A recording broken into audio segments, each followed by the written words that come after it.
Hi there, how you doing? Welcome to yet another edition of Top 10 Worst Lists. I'm your host for this rambunctious odyssey through the hitherto unknown details of the esoteric and arcane. My name is Izzy Gone, and it's a pleasure to be able to be here once again with you, and getting down to the bottom, the nitty gritty of all the taboo elements that we aren't allowed to delve into in polite society, on a wide range of topics and subject matters. But before we get started, I'm obligated to some few disclaimers here. Now, while I have an effusive, effervescent, even bubbly personality, I'm going to be honest with you. I think I've crossed the line. I think I'm 22, maybe 23 even, cans short of a 24 pack. And therefore I cannot be relied upon or trusted. I'll say some stuff. I will go there. No, you didn't. Well, yes, I did do. Did. So, I'm going to have to insist that and I'm not looking to cop out here or tell you just to just dismiss what I'm getting at in these lists out of hand. What I'm suggesting is that you go, if you hear something that doesn't, seem like it could be conceivably possible in a corporeal linear timeline setting, as we are smushed into on planet Earth, I'm suggesting you go check it out for yourself. When I say that the guy who ran the Russiagate hearings for the government, his previous job was as the Trump family lawyer at a law firm that represented Ivanka Trump, Jared Kushner, and Paul Manafort, and the likelihood that he was objective during his research is slim to none, and Slim probably left the Department of Justice. I want you to go look up Wilmer Hale. I want you to go look up Robert Mueller and check it out for yourself. I don't want you to just sit back and be passive here, because 90% of you will land somewhere between intentionally dismissive and ignorant. And we don't have time for any of that horse hockey anymore. It's the atomic clock or whatever, the doomsday clock is 85 seconds to midnight. 85 freaking seconds? Are you hearing me? Hear me now, believe me later.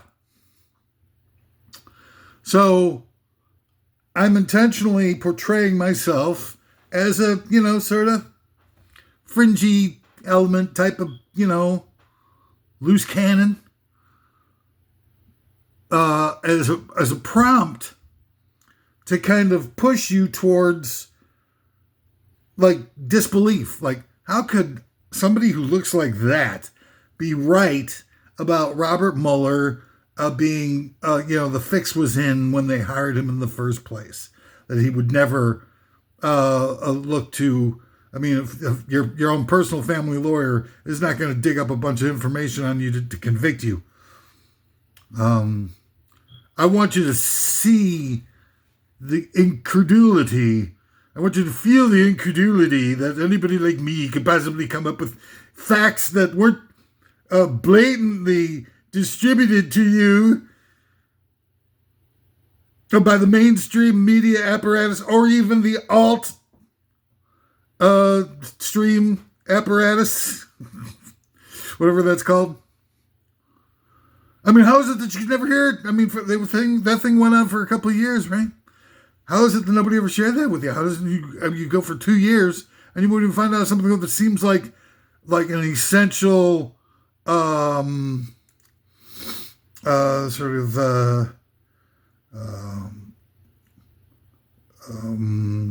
compromise of the entire investigation. And it was just, not only did they do it, but they blew it off, and then they kept it out of the news so that nobody would, see that the fix was in. I mean, I'm going to have to leave that one up to you, that part of it. But I come off like this specifically in many ways because I can't help it, because I am in, sort of like a collapsing under the weight, the burden of 30 years of trying everything I possibly could to get people to wake up to the immersive, all-encompassing destruction of the human race. Or maybe I'm doing it just as a costuming thing, as a means of triggering you to actually do something for a change and not believe something that some obviously disturbed human being is trying to convey to you. I'm not going to let you know. You have to figure it out for yourself. You're not going to get anything free. There's no free ride on this top 10 lore stuff list. Number 2, I'm not partisan. Okay? Now, it's pretty easy to figure out who the bad guys and the good guys are. They're all bad guys.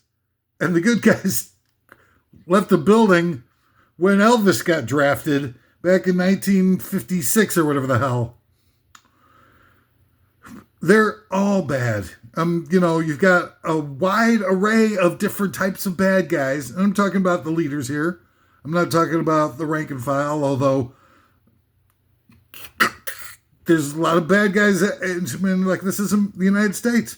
The number one export that we do, and the number one thing that we're the best in the world at producing is a-holes. So that should be no shock to anybody that I'm calling y'all out. And you sit here like some kind of stupefied foam dome where you're blatant, just like being force-fed the biggest pile of gobbledygook in the history of gobbledygook to keep you from noticing that we're responsible for 9 million deaths of starvation, while 30% of the food that we manufacture for eating gets tossed into the garbage. We're responsible for the bulk of the sweatshops all around the world that that are torture chambers and basically slave camps where people are making piecemeal socks and underwear and textiles and leather tanneries and all that kind of stuff, literally tortured to the point where they would prefer to commit suicide than work for another day. And we just kind of, blow it off. And we've got big tobacco companies are murdering, yes, I said it, murdering 480,000 Americans, just in Americans alone, every year by infusing their tobacco products with tons of chemicals that make the nicotine impossible to be able to kick the habit of, and marketing to kids, knowing fully well that most of the people who get addicted to tobacco products do so before their 15th birthday.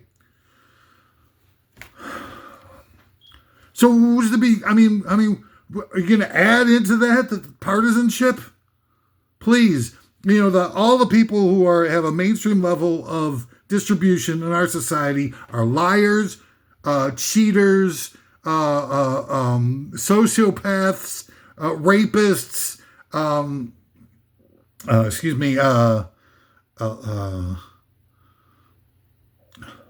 pathological,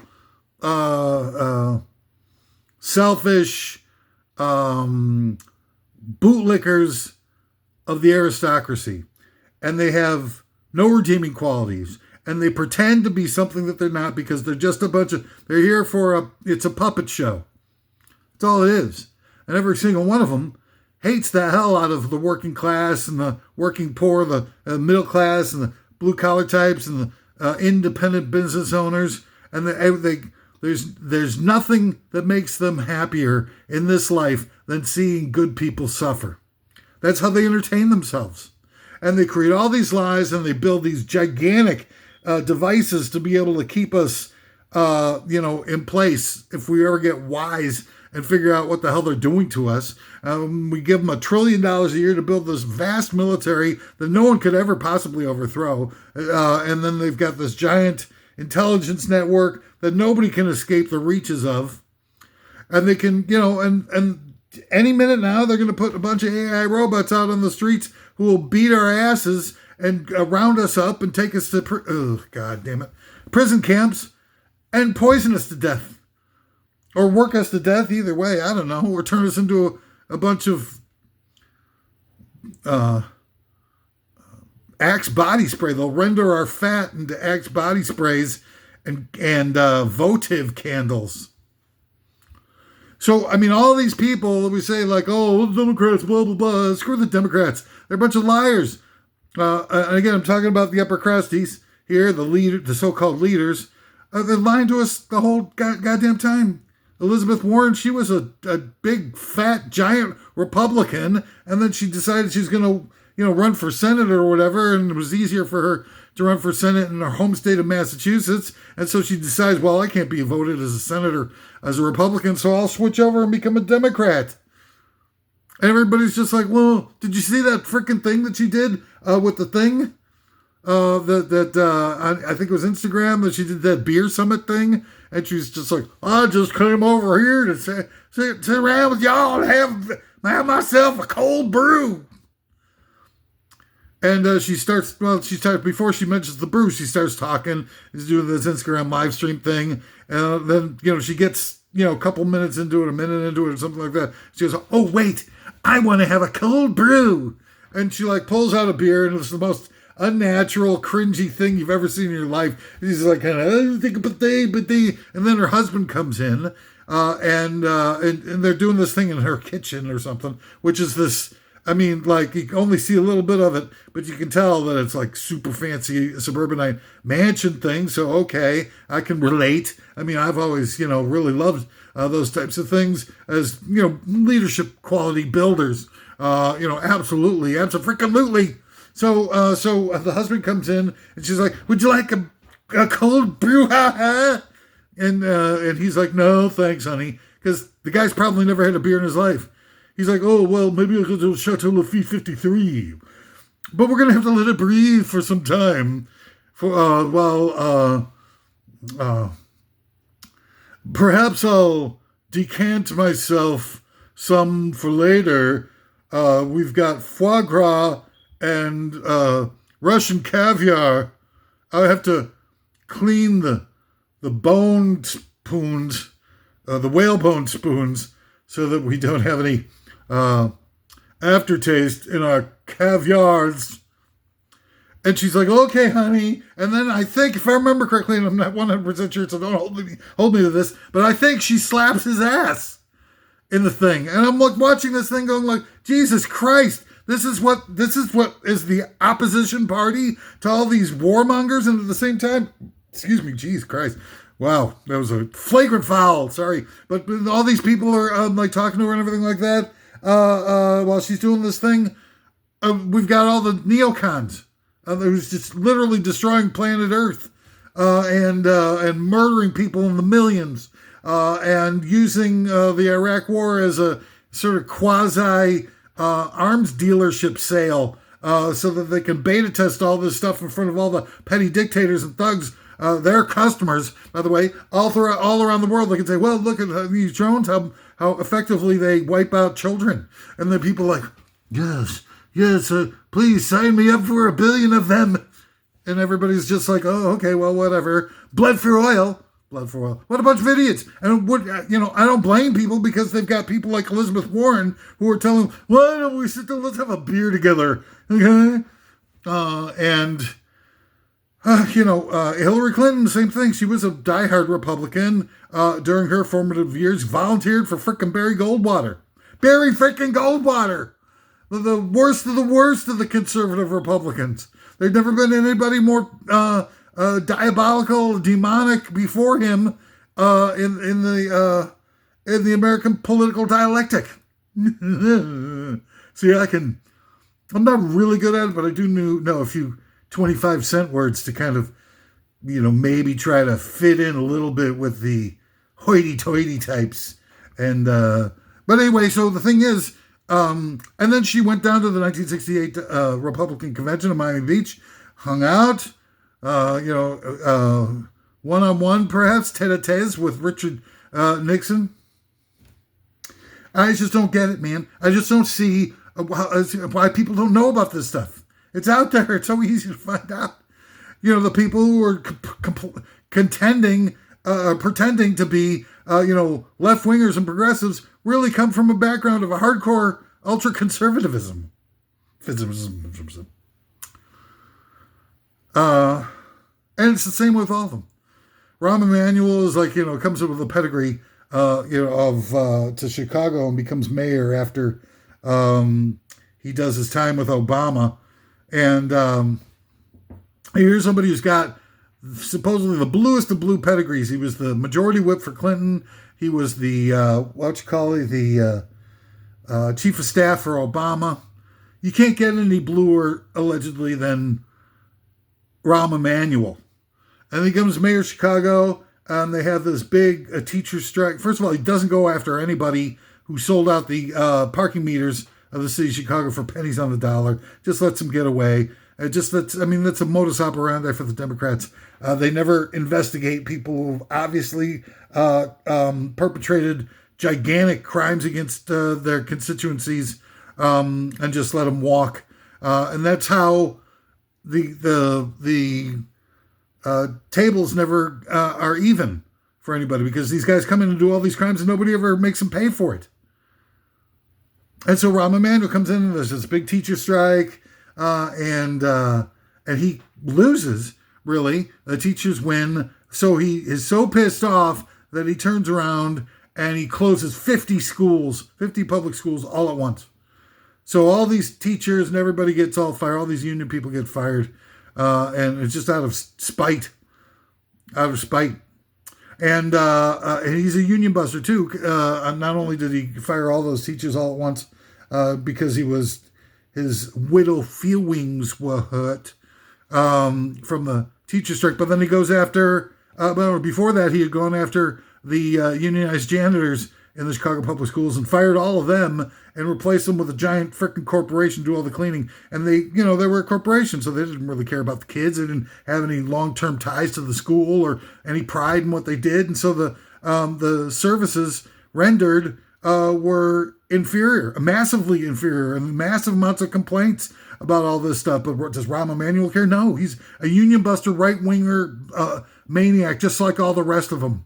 And if we sit around, we turn our backs, and I don't know if we're making excuses or just not even paying attention as these people just commit crime after egregious imposition on people that they're supposed to be representing, and the entirety of the masses of this country, is probably 75% of the people or more of this country who are in the from the lowest classes to the independent businesses and stuff like that in terms of the economic stepladder, aren't represented at all.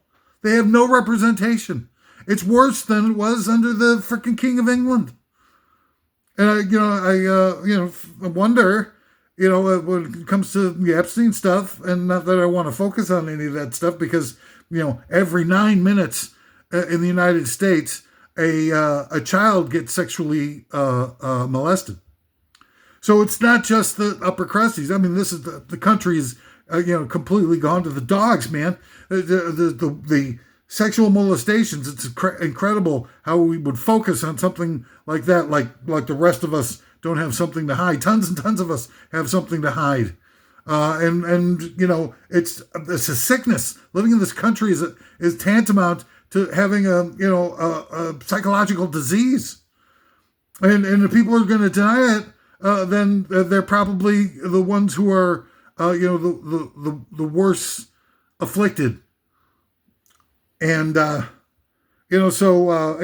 Emanuel is the one who went out and got all the blue dog Democrats, what they call blue dog Democrats, which are all a bunch of hardcore Republicans that he converted over to the Democratic Party, but never changed their thinking on policies or anything like that. So you get a bunch of people who are actually Republicans who have changed their affiliation in name only to the Democratic Party, but there's still a bunch of hardcore Republicans.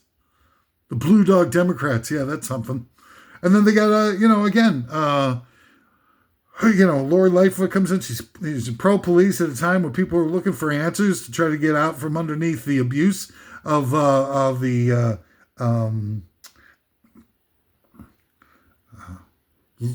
quote-unquote law and order side of our society. That and I'm not anti-rank and file.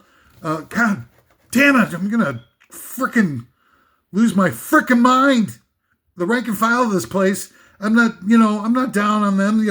They have bosses too. I mean, the bosses are the ones who organize it. The bosses tell them, go out and intimidate, beat some ass, things like that. The bosses hire the people who probably shouldn't be hired for those types of jobs because they go too far, take it too far. The people who are organizing the police are the ones who are the problems. The police themselves are doing a tough job. I'd hate to see what life would be like in this society with as many people that have been rigorously trained to become professional, lifelong criminals by having 2.5 million people incarcerated at all times in this lousy society of ours, training them to become lifetime criminals instead of rehabilitating them. I'm scared for myself. I'm scared for people, the honest, decent, hardworking folk who have to live in a society that's grooming millions upon millions of habitual criminals, and they're not creating opportunities for all of us to be able to get out of the cycle of having such a large indoctrinational element of our society that's really just sort of, think about it, if we were, if we had, 2.5 million, but instead of making criminals, we were making circus performers or something like that, where people are doing a bunch of trapeze acts and whatnot in the millions. And how noticeable it would be if we were doing that. The only reason why it's not noticeable is because the criminals kind of, like Homer Simpson slunking back into the bushes in that famous episode of The Simpsons. That's where criminality hides, in the shadows and everything like that. So we don't get to see it like a bunch of, if we were training 2.5 million trapeze artists every year. But the fact is that you could end all of that if you just legalize frickin' drugs already and get over yourselves. Legalize it. And legalize prostitution. Not only that, but make it mandatory so we can all get laid on the reg and not have to worry about cheating and ruining people's lives and giving over a third of everything we own over to the lawyers during the 50% of marriages that end in divorce proceedings. It's freaking nuts. What they're doing. It doesn't make any sense and doesn't fit in. You can tie it with the Puritans and everything like that, having that tradition. But the Puritans were sick-minded individuals that were thrown out of Europe because they were incompatible. You couldn't live with them. They threw them out of Europe. They weren't people that were looking for to escape religious persecution. They came here to the United States. They were thrown out because their religion was too uptight. Their panties were perpetually in a bunch. All right, so I got to get on with this freaking thing. I've done all these rantings on other... I'm sorry if I'm treading over the same material over and over again, but here we go. Let's get into it. The top 10 worst things this time are the top 10 worst things ever... wait a second here. I forgot. We're sponsored... Well, these lists are put together by our team of... crack-addicted dental hygienists who gather together in front of the painted forest in New Mexico. And where is it? California, New Mexico, Nevada? I can't remember where the freaking painted forest is. But, we got together and we came up with these lists. They're in part sponsored by Norton, and from the producers of Horton, Here's a Who. It's Norton Antivirus, Here's a Who. Oh, that's bad. This is bad. H&R Jock, where a jock does your damn taxes while serving up a facial on a 43-year-old LeBron. H&R Jock, yeah, sure, what the hell. Sponsored by H&R Jock. Get your taxes done by a freaking guy who can run the 40 and 4.3. I don't know where I'm going with this. Anyway, so this time on the thing, we're doing top 10 worst things to do on a date with a barely legal au pair maid that you're cheating on your wife with. Top 10 worst things to do on a date with a barely legal au pair maid that you're cheating on your wife with. Number 10, take the au pair to your wife's beauty salon and proudly announce that you want the works for your best gal. Watch all the ladies freaking... Oh, man. Number 9, take your au pair to your kid's Little League game and sit with her amidst all of the soccer moms. That'll go over well. It'll be a good time for everybody. You hear them snickering in the background. Oh, that's her, isn't it? Yes, that's her. Dear Lord, she looks like she's 10. No, she's 19. Oh, but honey. Number 8, stay home and cook her a romantic meal for 2 right in front of the wife and kids. Yeah. Kids are sitting by the TV or whatever in the rumpus room. And you're sitting there in the dining room, candlelit dinner for 2, playing a little bit of Al Jarreau. Some like it hot, some fly by day. A little bit of the in, out, out by the pool after the kids go to sleep. Number 7 of the top 10 worst things to do with a date with your barely legal au pair maid you're cheating on your wife with. Take down the media and dismantle its ownership oligarchy and put the media in the hands of the people. Yeah. Gotta love that. What a turn on. Number 6, take her on the family vacation to Disney World, but stay in a private room with her. So you got the family and everybody. They all got to stay in one room, but you get the adjoining room next door. The au pair. Daddy, we want to get in line for the Space Mountains. Really? Kids, I'll meet you down there, man. Just go get the fast pass while I make a pass of my own with Helga, the 19-year-old Austrian exchange student. Number 5, take her to a PTA meeting. You talk about, snickering, like from what was the one with the snickering before? Oh, the soccer moms. You're sitting with the soccer moms. Where do you take her to the PTA meeting? Is that her? Is that the one? Uh-huh. She looks like she's 12. 19, honey. Oh, honey. There you go. Number 4. Take her to the company picnic, the company your wife works for. Again, an opportunity for some very excellent snickering behind your back and chit-chat. Number 12, the top 10 worst things to do on a date with the barely legal au pair maid that you're seeing on the side. Take her to a ball game where she plays games with your balls.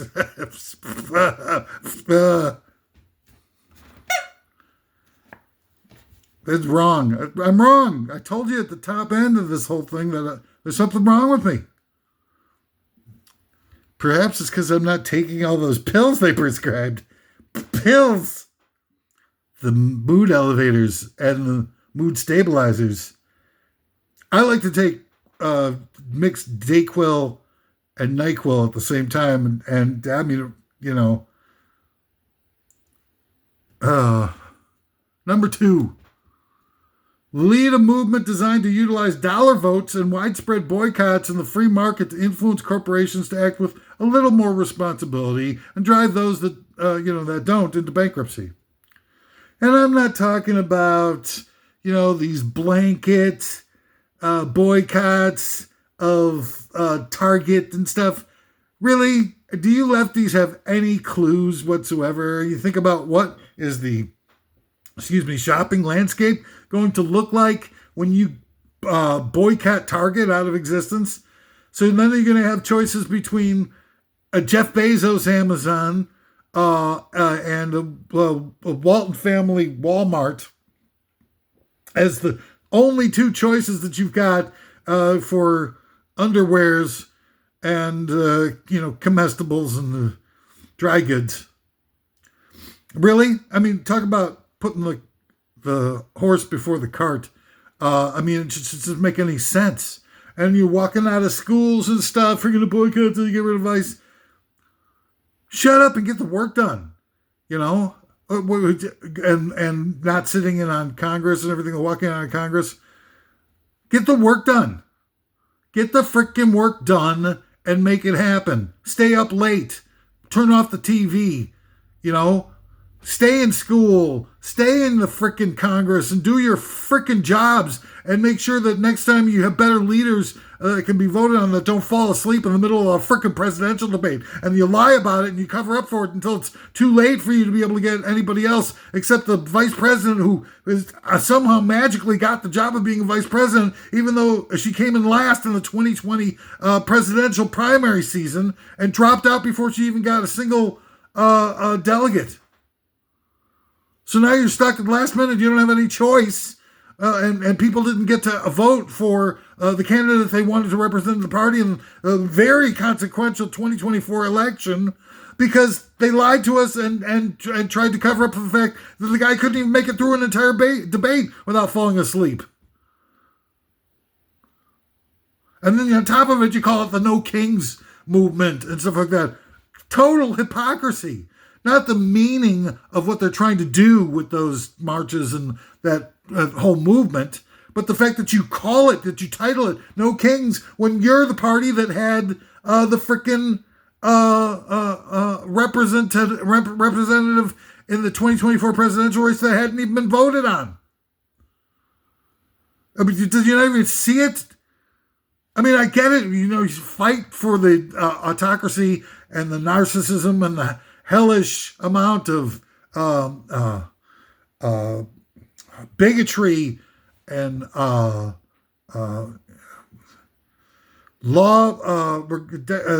disregard for the rule of law. I mean, but that stuff has been going on in the United States forever. And if it's not happening here directly in the United States, it's happening in areas that we impose lawlessness or, change governments for people and all that kind of stuff that we do. That's all extrajudicial in nature. The whole freaking Iraq War was extrajudicial in nature. It was lie after lie after lie. And all these, every time we have the government being the sole organization that investigates crimes that they're probably engaged in, that they're probably responsible for, it just proves the whole thing. And then you never have billionaires going to jail. You got a freaking billion people who are violating the law. You get the rapists. You got the people who freaking tried to fix the election in Georgia. And then all of a sudden, the person who's leading up the investigation there decides, I'm going to have an affair with one of my underlings. And that puts a pause on the investigation, which is now it's completely done. He was making calls to try to find votes for me and stuff. I mean, that's go right directly to Leavenworth type of activity. It should have been a slam dunk case.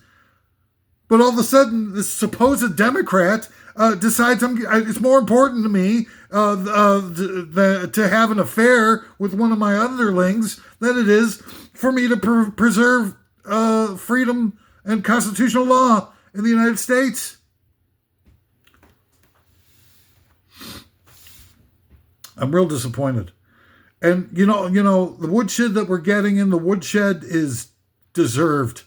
I'm sorry, but you've fallen into every freaking trap, even Machiavelli divide and conquer trap. It's been around for 800 years or whatever the hell.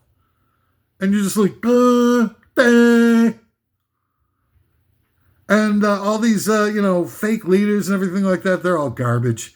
Garbage. They had them dead to rights in the Mar-a-Lago document thing, and they wouldn't let the case go forward, and nothing.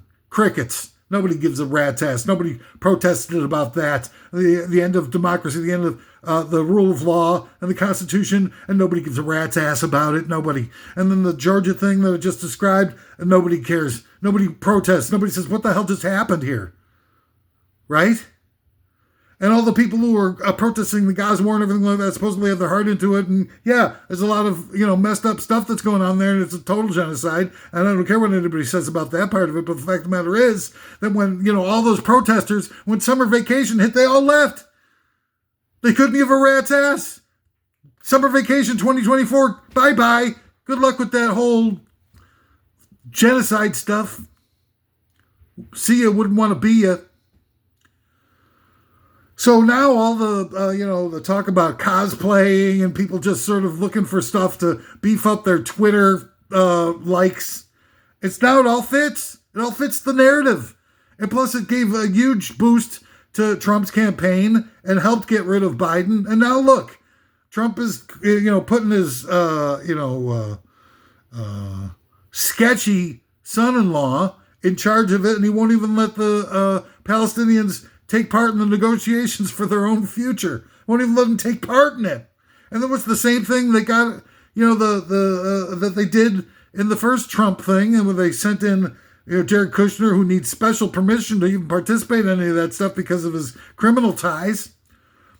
And they wouldn't let the Palestinians take place in the peace negotiations in the first Trump regime either. And then they moved the American embassy to Jerusalem after everybody said, no, you better not do that. They're going to freak out. There's going to be some ramifications. Somebody's going to have to pay. But they did it anyway. And then, hey, whatever it was, a year after Trump gets out, they start to revolt with the October 7th thing. Where do you think that came from? The fact is that, the Trump administration put someone with known criminal associations in charge of peace negotiations where they excluded the damn country that was being negotiated over from participating at all. And then they moved the American embassy to Jerusalem. I mean, what the hell did you think that they were going to do? Just sit around on their hands and do nothing? So the whole October 7th thing was caused by Trump and his, illegal illicit activities and the strong-arm tactics of Bibi Netanyahu, whatever that maniac is, and all that kind of stuff.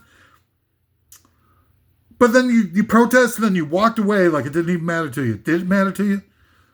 Did it matter? Because it doesn't seem like it. And the means of whichever those all carried on, everything like that didn't make any sense. It just alienated everybody. And it was just, don't feel bad. It's the same thing that they did in 1968 Democratic Convention. They played those guys like suckers too. They had them come in and they said, Hubert Humphrey is not close enough, different enough from Richard Nixon's policies for us to support.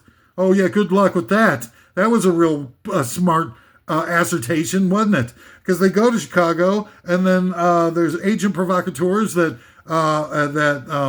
instigate riots and everything like that, and Chicago turns into a war zone, and that's led by Democrats, and the war zone was a conflict with Democrats, so it's Democrats fighting Democrats, and Middle America is watching this stuff going like, huh? And Nixon, again, talking about scripting happening on both sides. Nixon, the entire time for like a year and a half, has been running a campaign based on the law and order president. Called himself over and over again at every speech, I'm the law and order president, I'm going to be law and order. And then earlier that year, they had the riots from the assassination of Martin Luther King. And then they had the riots, Democrat on Democrat riots, at the Democratic Convention, 1968. And that election, even with all that, was still close because Richard Nixon was a tired old hack. He never should. I'm freaking out. Look what you've done to me. Where was I? Number 2. Oh, yeah, I got number 2. Number 1 of the top 10 worst things to do on a date with the barely legal au pair maid that you're cheating on your wife with. Dinner and a movie. Yeah. Yeah. Well, what an incredible time we've had together here on the, what you call, Top 10 Worst Stuff lists. I'm your host, Jack My Stinky. And it's part sponsored by the new Bond film, Platypussy, from the producers of Octopussy. For Bond aficionados, the platypus has dangerous barbs on the ends of their heels that are venomous. See, Ian Fleming was British. He might have had, the Australian mammal in mind when he designed the weapon of choice from Russia with Love's diabolical villainess, Rosa Klebb, and her infamous retractable poison shoe blade. This time around, it's Platypussy. Don't leave home without it. And going shopping? Why not try Banana Hammock Republic for all the best in banana hammocks? Sorry, yeah. Well, whatever. So it's time to say goodbye. Give you a little Carol Burnett earlobe tug.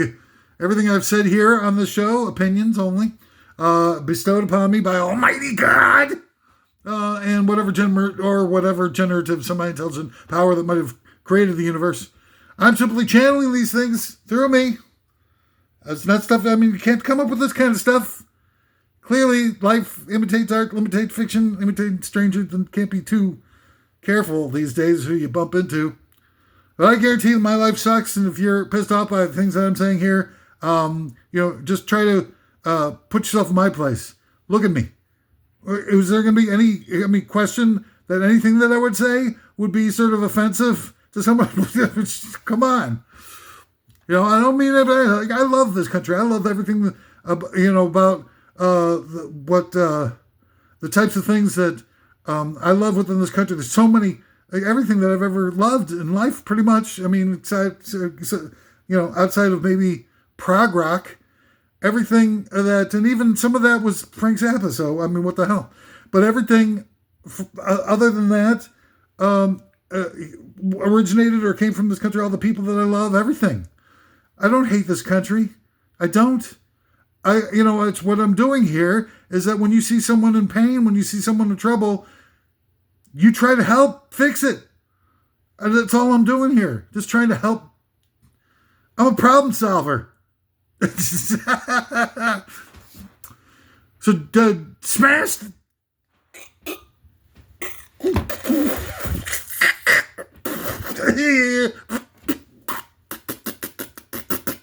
Smash the freaking like button already.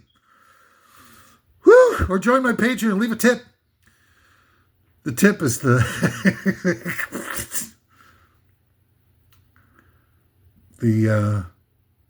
central collection area of the pleasure center nerve endings.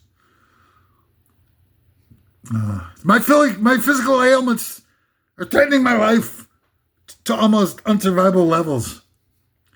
So do that thing and, subscribe for me, you filthy animal, and let's try to get through this thing together. Oh, but wait.